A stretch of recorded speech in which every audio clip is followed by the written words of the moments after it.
परंपरा देखो ध्यान से समझो। तो बाबू देखो अब इसमें जैसे सब्जेक्ट रहेगा, वर्ब रहेगी, टू रहेगा, एडजेक्टिव रहेगी, आर रहेगा, प्रोनाउन रहेगा और टू प्लस वर्ब की फर्स्ट फॉर्म रहेगी। यानी यहाँ पे प्रीपोजिशन रहेगी, प्रीपोजिशन के बाद यहाँ क्या रहेगा, उसका प्रोनाउन ऑब्जेक्ट रहेगा। ठीक है, तो थोड़ा सा ध्यान देना। देखो इसकी जगह पर ध्यान से समझो, इसकी जगह पर जैसे देगा फार मी कर देगा। ठीक है, तो फार मी किया रहेगा तो इसका हो जाएगा आई। ठीक है, फार अस रहेगा तो इसका हो जाएगा वी। क्या हो जाएगा, वी। ठीक है, मान लो और भी ऐसे, मान लो यहाँ कि फार देम रहेगा तो इसका क्या हो जाएगा, दे। क्या हो जाएगा भाई, तो दे हो जाएगा। यहाँ पे फार हर रहेगा, ठीक है, तो इसका क्या हो जाएगा, तो इसका सी हो जाएगा। ठीक है, तो ऐसे ही करके अगर प्रोनाउन दिया रहेगा तो उस प्रोनाउन की यहाँ सब्जेक्टिव केस हो जाएगी। तो थोड़ा सा बातचीत को ध्यान देना, थोड़ा सा समय लेना, तो फिर प्यारे बच्चे बातचीत को आगे बढ़ाते हैं। देखो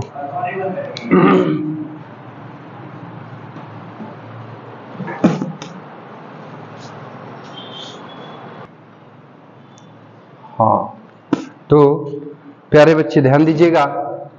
तो अब देखो बाबू, तो बातचीत को आगे बढ़ाएंगे। तो इस फॉर्मेट में सब्जेक्ट यहाँ है ना, तो सब्जेक्ट को उतार देंगे। ठीक है, फिर जो वर्ब दी रहेगी वर्ब को भी उतार दोगे। ठीक है, फिर टी डबल ओ रहेगा तो इसको हटाकर क्या लगाओगे, सो। ठीक है, और जो एडजेक्टिव रहेगा एडजेक्टिव को उतार दोगे। समझ आ रही बातचीत।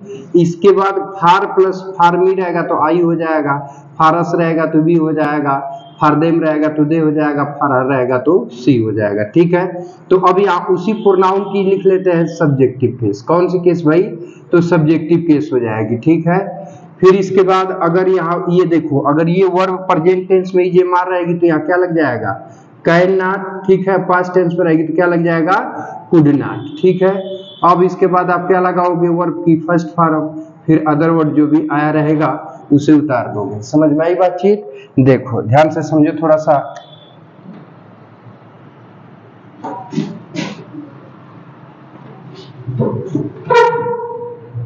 अब एग्जाम्पल में इसको समझने की कोशिश करो। ठीक है, देखो बाबू, जैसे एग्जाम्पल में मान लो, जैसे कह दिया जाए कि the tree is too high, the tree is too high for me to climb. ठीक है, कह रहा है कि पेड़ इतना ऊंचा है मेरे लिए। ठीक है, तो ये कहना क्या चाहता है कि पेड़ इतना ऊंचा है कि मैं चढ़ नहीं सकता। मतलब कि पेड़ मेरे लिए चढ़ने के लिए क्या है भाई, इतना ऊंचा है। ठीक है, तो देखो जब इसको चेंज करोगे, ट्रांसफॉर्मेशन करोगे, तो द ट्री उतार लोगे। समझो यहाँ पहले, फिर बाद में नोट कर लेना। ठीक है, इज का इज उतर जाएगा, टी डबल ओ की जगह क्या आ जाएगा, सो। पिछले दिन की वीडियो में बताया था ना, अब यहाँ पे हाई हो जाएगा। अब देखो फार मी है ना बाबू, तो फार मी किस में बदल जाएगा, आई में। अब यहाँ सॉरी, देखो इसके बाद डेट लगाओगे ना, डेट छूट गया। देखो यहाँ पे डेट छूट गया प्यारे बच्चे, यहाँ पे एडजेक्टिव के बाद आएगा डेट। ठीक है, तो यहाँ पे डेट लगा लोगे जो कि छूटा हुआ है, तो यहाँ पे डेट हो गया। ठीक है, फार मी किस में बदल जाएगा, आई में। अब यहाँ इज प्रेजेंट टेंस में तो यहाँ क्या लगेगा, कैन नॉट, तो कैन नॉट हो गया। ठीक है, अब यहाँ पर क्लाइम को क्या करोगे, उतार दोगे। ठीक है, बस यहाँ पे फुल स्टॉप बन गया कि पेड़ इतना ऊंचा है कि मैं चढ़ नहीं सकता। समझ में आ रहा है। एक और एग्जांपल से समझो। देखो कह रहा है कि it is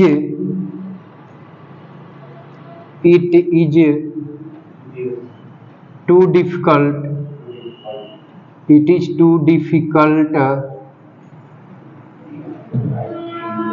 for him, it is too difficult for him. ठीक है, अब इसके बाद टू सॉल्व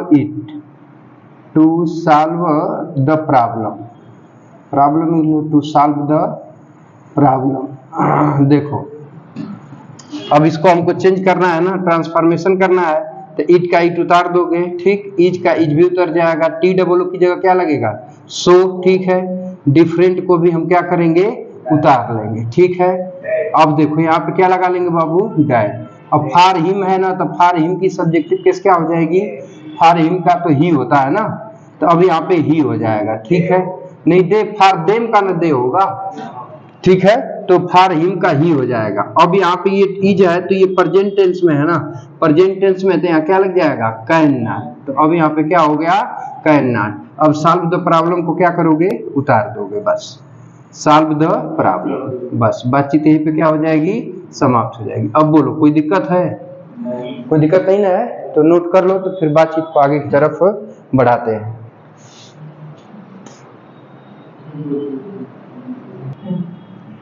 हाँ तो देखो बाबू, अब अगले रूल की तरफ बढ़ते हैं। तो अगले रूल में देखिए, सब्जेक्ट लिखा रहेगा, वर्ब लिखी रहेगी, एडवर्ब टू लिखा रहेगा, एडजेक्टिव लिखा रहेगा, टू के बाद अब बी दे देगा, ठीक है। इस टू के बाद आपका क्या देगा प्यारे बच्चे, तो बी देगा।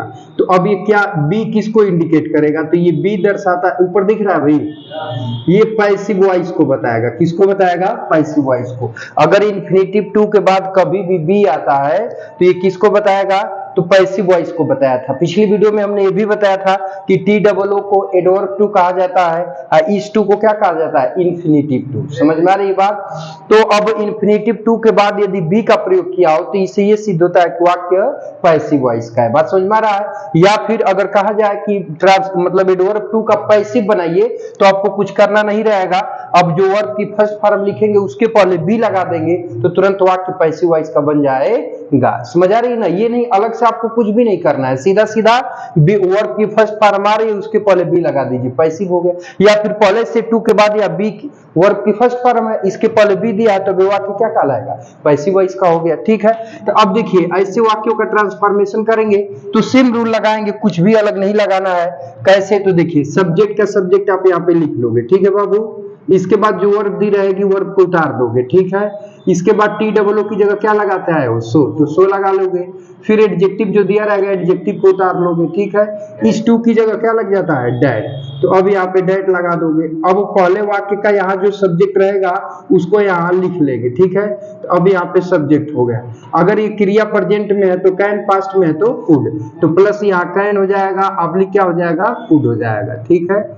अब निगेटिव होने पर यहाँ क्या लिख लोगे, नॉट, ठीक है। इसके बाद बी है तो बी को उतार दोगे और जो वर्ब की फर्स्ट फॉर्म रहेगी उससे उतार दोगे और अदर वर्ड को यहाँ पर आप क्या करेंगे, उतार लेंगे। समझ आ रही है बातचीत, समझ आ रही है। देखो बाबू कैसे, तो ध्यान से समझो।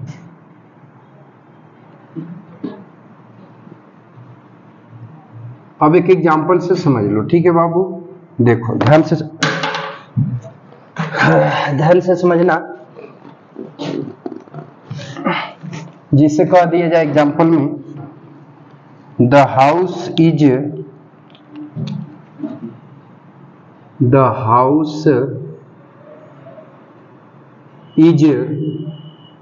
To costly, the house is too costly to be purchased,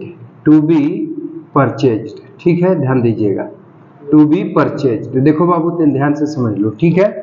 देखिए कह रहा है कि घर इतना महंगा है कि खरीदा नहीं जा सकता है, घर इतना महंगा है कि खरीदा नहीं जा सकता है, ठीक है। तो देखिए जब इसको आप बदलेंगे किस में, ट्रांसफॉर्मेशन करेंगे तो द हाउस का द हाउस आप क्या करोगे बाबू, उतार लोगे, ठीक है।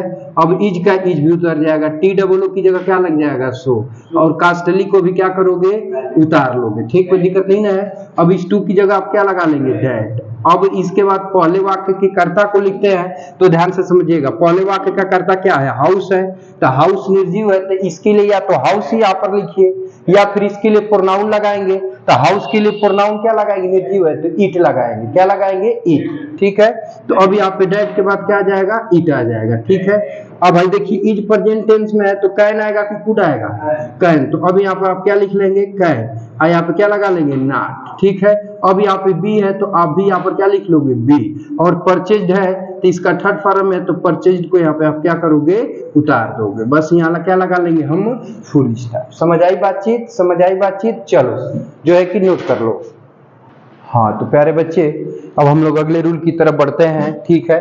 तो देखिए अगले रूल के लिए क्या बोल रहा है, ध्यान से पहले समझिए। कह रहा है कि यदि दिए गए वाक्य का सब्जेक्ट निर्जीव हो तो वाक्य पैसिव वॉइस में बनाया जाता है और प्रोनाउन के रूप में इट का यूज किया जाता है, ठीक है।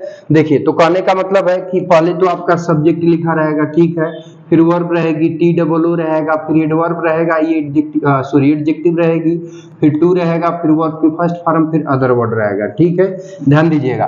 तो जब उसको पैसिव में आप बनाएंगे तो यहाँ पे जो सब्जेक्ट है प्यारे बच्चे ध्यान दीजिएगा, यहाँ पे जो ये सब्जेक्ट है, ये जो सब्जेक्ट है प्यारे बच्चे, ये आपका क्या रहेगा, तो नॉन लिविंग रहेगा। नॉन लिविंग का मतलब क्या होता है भाई, तो निर्जीव। ठीक है, अगर ये नॉन लिविंग रहेगा तब, निर्जीव रहेगा तब। ठीक है, तो देखिए अब उसको बनाएंगे, रुक जाइए अभी नोट मत करिए, बाद में बातचीत समझ लीजिए। देखिए तो जो सब्जेक्ट रहेगा उस सब्जेक्ट को यहाँ उतार देंगे, जो वर्ब रहेगी वर्ब को उतार देंगे, टी डबल ओ को हटाएंगे तो सो लगा लेंगे, एडजेक्टिव का एडजेक्टिव उतार ही देंगे। अब इस टू की जगह क्या लगा लेंगे, डैट। ठीक है, अब डैट के बाद जब यहाँ पे सब्जेक्ट निर्जीव रहेगा तो इसके लिए प्रोनाउन के रूप में किसका प्रयोग करेंगे, इट का। तो अब यहाँ सब्जेक्ट की जगह आप क्या लगाएंगे, इट। ठीक है, अब अगर प्रेजेंट टेंस में रहेगा तो कैन नॉट, और पास्ट टेंस में रहेगा तो वुड नॉट। अब पैसिव वॉइस में बनाएंगे तो हमने क्या बताया कि पैसिव में बनाने के लिए क्या करेंगे कि वर्ब के, बाबू यहाँ पे देखिए ध्यान समझिएगा, अब यहाँ जो वर्ब रहेगी उससे पहले बी का प्रयोग कर लेंगे, बी का प्रयोग कर लिया और जो दी हुई वर्ब होती है इसका तीसरा रूप लिख देंगे। समझ आ रही है बात। तो अब देखिए जैसे कह रहा है कि the book is too difficult to read, किताब इतनी कठिन है कि पढ़ी नहीं जा सकती है, अर्थात इसे पढ़ा नहीं जा सकता है, यही ना मतलब हुआ। तो अब देखिए जब इसका बाबू ट्रांसफॉर्मेशन करेंगे तो द बुक को आप क्या करेंगे, उतार देंगे। ठीक है, अब इज का इज भी क्या करेंगे, उतार देंगे। अब भाई टी डबल ओ की जगह किसका प्रयोग कर लेंगे, सो का। अब फिर डिफिकल्ट को भी आप क्या करोगे, उतार लोगे। ठीक है, तो डिफिकल्ट को आपने उतार लिया, टी ओ टू की जगह किसका प्रयोग करेंगे प्यारे बच्चे, तो डैट का प्रयोग करेंगे, तो यहाँ डैट हो जाएगा। ठीक है, अब देखिए अब प्रोनाउन के रूप में किसका प्रयोग करेंगे प्यारे बच्चे, प्रोनाउन के रूप में किसका प्रयोग करेंगे प्यारे बच्चे, तो इट का। तो अब यहाँ प्रोनाउन के रूप में क्या लगा लेंगे, इट। ठीक है, अब यहाँ इज दिया है, तो इज दिया है तो इसके बदले क्या लगाते हैं, कैन नॉट। तो अब यहाँ पे क्या हो जाएगा, कैन नॉट। ठीक है, अब पैसिव में बनाना है तो नॉट के बाद यहाँ क्या आ जाएगा, बी। ठीक है, और जो रीड वर्ब है इसका थर्ड फॉर्म रीड ही होगा। अब यहाँ पे उतार देंगे, यहाँ पे लगा लेंगे फुल स्टॉप। समझ आई बातचीत, समझ आई बातचीत, नोट करो तो फिर बातचीत को आगे बढ़ाते हैं। देखो एक और लिख देता हूं नीचे, जरा तुम लोग सॉल्व करो उसको। ठीक है, समझ आ रही है बातचीत। देखो हमने लिख लिया कि द सम इज, सम माने होता है प्रश्न, the sum is too difficult, the sum is too hard लिख लो, the sum is too hard to solve it, to solve it. ठीक है प्यारे बच्चे, इसको सॉल्व करके अभी बताओ तो फिर बातचीत को आगे हम बढ़ाते हैं। ठीक है, चलो। हाँ तो प्यारे बच्चे उम्मीद करता हूं कि सॉल्व कर लिए होंगे, तब इसको समझ लीजिए। देखिए तो इसको सॉल्व करेंगे, ध्यान दीजिएगा। तो देखिए द सम का द सम तो उतार देंगे, ठीक, कोई दिक्कत नहीं ना है। अब इज का इज भी उतार देंगे, टी डबल ओ की जगह क्या लगा लेंगे, सो, कोई दिक्कत नहीं ना है। अब इसके बाद हार्ड का हार्ड भी उतर जाएगा क्योंकि ये एडजेक्टिव है। अब इस टू की जगह क्या लगा लेंगे, डैट। अब ये इसका ये सम माने प्रश्न होता है, तो ये निर्जीव है। तो जब दिए गए वाक्य का कर्ता निर्जीव हो, नॉन लिविंग हो, तो अब पैसिव वॉइस में कर्ता के रूप में किसका प्रयोग करेंगे, इट का। तो अब यहाँ पे कर लेंगे इट। ठीक है, अब ये इज है तो प्रेजेंट टेंस में है, तो यहाँ क्या हो जाएगा, कैन नॉट। तो अब यहाँ हो गया कैन नॉट। अब पैसिव में बनाना है तो क्या लगा लेंगे, बी। सॉल्व का थर्ड फॉर्म क्या हो जाएगा, सॉल्व्ड। ठीक है, और इट दिया तो इट का क्या करेंगे, वो उतार लोगे। तो इट यहाँ ऑब्जेक्ट है, इट यहाँ पे क्या है आपका ऑब्जेक्टिव केस है। ठीक है, और इट यहाँ पर जो है बाबू ये सब्जेक्टिव केस है। यहाँ पे आपका कौन सी केस है, तो यहाँ पर सब्जेक्टिव केस है। ठीक है, दो जगह इट आ गया तो कंफ्यूजन हो रहा होगा। तो ये सब्जेक्ट की जगह पे है और ये इट आपका कहाँ है बाबू, तो ऑब्जेक्ट की जगह पर है। समझ में आई बातचीत, समझ गए। तो बस इस वीडियो में यही तक रहने देते हैं, बाकी मिलते हैं नेक्स्ट वीडियो में। तो प्यारे बच्चे वीडियो कैसा लगा है, चाहो अगर वीडियो अच्छा लगा हो तो चाहो तो लाइक एंड शेयर कर सकते हो, और वीडियो कैसा लगा इसको कमेंट बॉक्स में कमेंट करके जरूर बताइएगा। मिलते हैं नेक्स्ट वीडियो में, तब तक के लिए टेक केयर, बाय बाय, जय हिंद बच्चों। और एपिसोड देखने के लिए आपका बहुत बहुत धन्यवाद।